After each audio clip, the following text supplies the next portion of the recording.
Hello everybody and welcome to Sin City Living. My name is Jason. I'll be bringing you today's episode. As always, please hit the like and subscribe buttons. We have a ton of content coming out every single week. We don't want you guys to miss a thing. Content coming out every day, really. And our usual shout out of appreciation to our patrons. All those tips and support are just going to go towards making the channel better. Never drawn a penny out of this, out of that account, just hoping to save it up until we can afford to add some video, poker, slots, stuff like that, keno, stuff like that to the channel, and roulette. Probably looking at 8 to 12 months or more until we can add it in there, but we will add it in eventually. Can happen a little bit quicker with some additional help from you guys. No pressure. We appreciate you guys just tuning in. If you are curious about it, just check the description of the video down below. I hope all you patrons are enjoying these patron exclusive videos we put out for you guys every single week. If anybody has any strategies, questions, suggestions, anything Las Vegas related, casino related, or any of these games that we feature, please email us at sincitylivingLV@gmail.com. This is our favorite thing to do, is to shoot videos for you guys by request. And with that being said, we're going to jump into today's video, which is by request.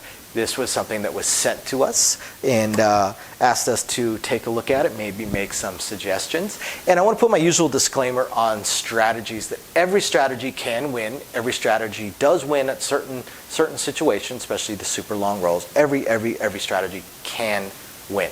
Don't want it to seem like I'm picking on strategies that aren't one of my favorites. Even my favorites have weaknesses. I just tend to look at it as it's my job to look at these and to point out the weaknesses. Obviously everything has weaknesses, but not everyone's aware of all the weaknesses. So I like to point them out, and again, even my favorite strategies have weaknesses, primarily being the fact that they lose 99% of the time, because my favorite strategies are based on super long rolls, which don't happen very often.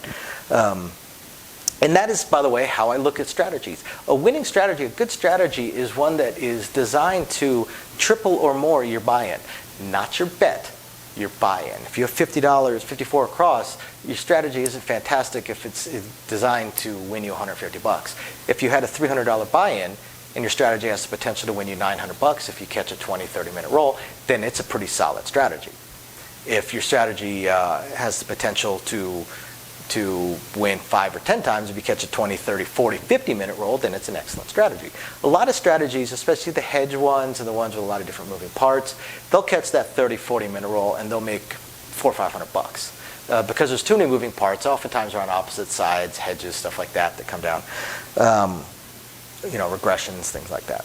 So let's take a look at this strategy and see what I think. I hadn't read it yet. I just shot a response to the email saying we'd shoot one on it. So let's see, what is it? Okay. Alrighty.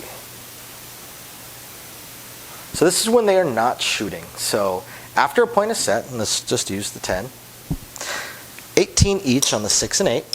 Okay, fair enough. I like it already. These are excellent bets. And then a $15 come bet with a $3 three-way crap. Okay, and they do a 3-point molly. 3-point molly with this, and they are hoping that a 6 and 8 hits, because the 6 and 8 hits, they place a minimum of $15 in odds. Okay. So it doesn't say whether or not they place odds if it's not the 6 or 8. So I'll talk about that real fast, just in case that they do or they don't. If they do place odds, that's always a good bet. Your odds are always a good bet. If you don't take odds on a come bet, you're just wasting your time. You should have just done a place bet instead. I mean, if this travels to a 9, you didn't get paid the first time a 9 rolls. So the second time a 9 rolls, you get paid $15. But if you had no come bet and just let the dice roll, so a 9 rolls, you don't get paid, just like if a come bet were to travel, and you decide to place it, now you're going to get paid $21. You're going to get paid $6 more. So not doing odds on a come bet just doesn't make sense. Unfortunately, doing odds on a come bet, if you're on less than a 10 times odds table, pays you less than if you had the equivalent amount as a place bet.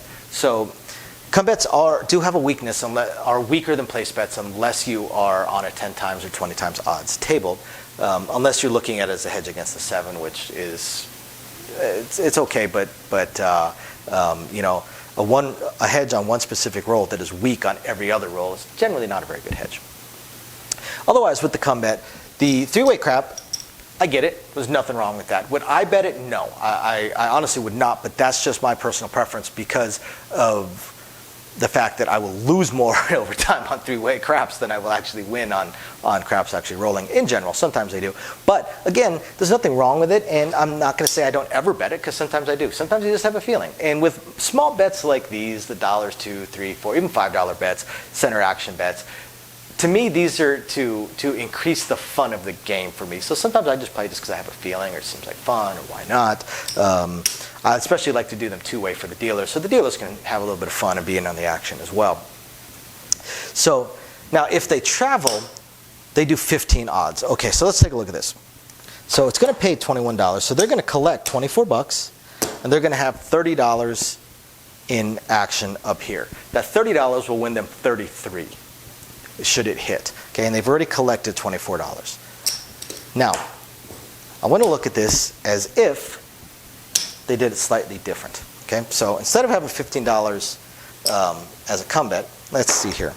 So it pays $21, and they collected 24, correct? So they could throw in $15 if they wanted to, and press everything up, or they could keep their $15.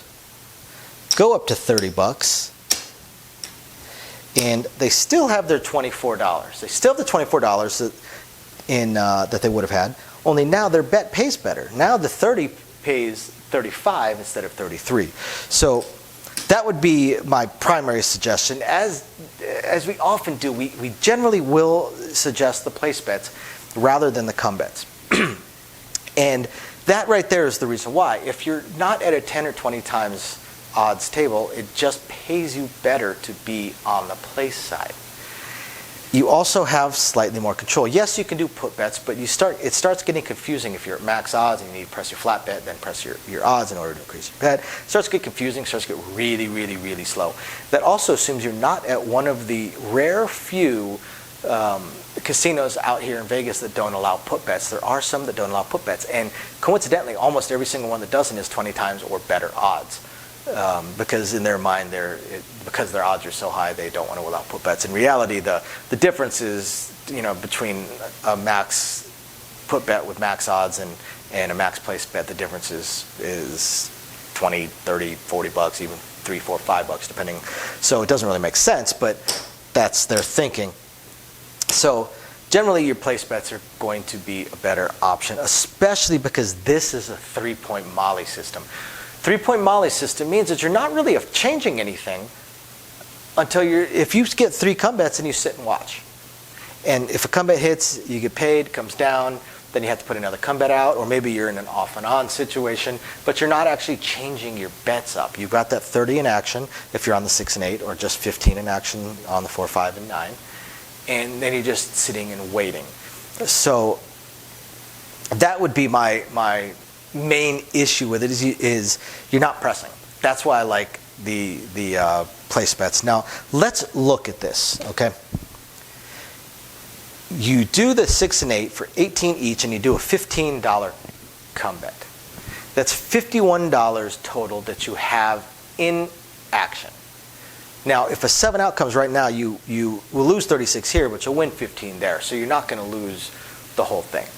Right, but let's say this travels. Aside from the 1-7 right during the come bet, you've got $51 at risk. $51 in action. Okay, plus you'll have another come bet out. I mean, you could have even more out. You could have $66. You could have $66 out. Sorry, the microphone fell off. You could have $66 out if you got 2. Even if your 3-point Molly travels to these numbers. You know, now you've got even more out. So, but there's a lot of what ifs to that. But I just want to look at the base, okay? So the base is $51 in action, okay? Well, if I was going to do $51 in action, if I'm on a $15 table, I would actually feel better doing a 5-6-8. Do a 5-6-8. You're taking up almost half of the various combinations of the dice. Well, not half, but a pretty wide selection. I mean, you're basically You've got 14 of the 36 combinations of the dice. Now, since we don't want to look at a 7, so that takes out 6 of them, you have 14 of the 30 non-7 combinations right here with these. If I'm on a $10 table, I am actually, instead of 51 action, I would do 44 inside to start with. Save $7, and I've got more numbers. And I can press 1 unit, cross press, same bet, whatever it may be. I have a ton of options here. With the same amount of action or less, I can have more options, more going on, and more ability to win on longer rolls. With the strategy as it is, with its $15 come bets and the 3-point molly where it travels to 3 points, yes, you can start increasing your come bet size if you hit a hot roll, but you don't notice you've hit a hot roll until you've at least had your 3 travel and haven't gotten paid yet. Or maybe you got paid on 1 or 2 and you had a couple off and ons, but you got paid once or twice.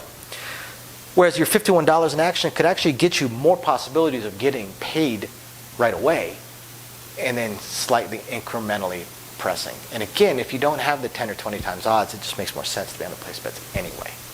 But there's nothing wrong with that strategy. That strategy is actually pretty good. I like the 6 and 8. 6 and 8 are always fantastic spots to be on because they're the most common. That's 10 of your 36 options, or 10 of your 30 non-7 options, or combinations of the dice. So that right there was a great part of the bet. There's nothing wrong with the come bet. And the 3-point molly come bet, I've seen people play a 3-point molly and win pretty easy. They catch a 30-minute roll. Some with the 3-point molly, even with very minor odds like this bet is doing, does win money.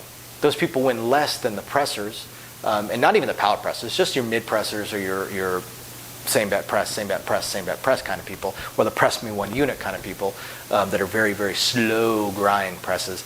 Those people still on the 20, 30, 40-minute roll will win more money than a 3-point molly player, especially with such small odds.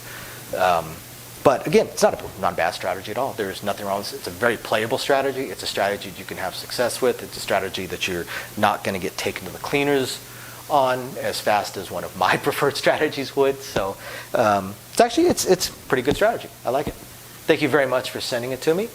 And we hope you guys enjoy it, find it illuminating, enlightening, interesting, or at least fun. Thank you guys for watching. Bye now.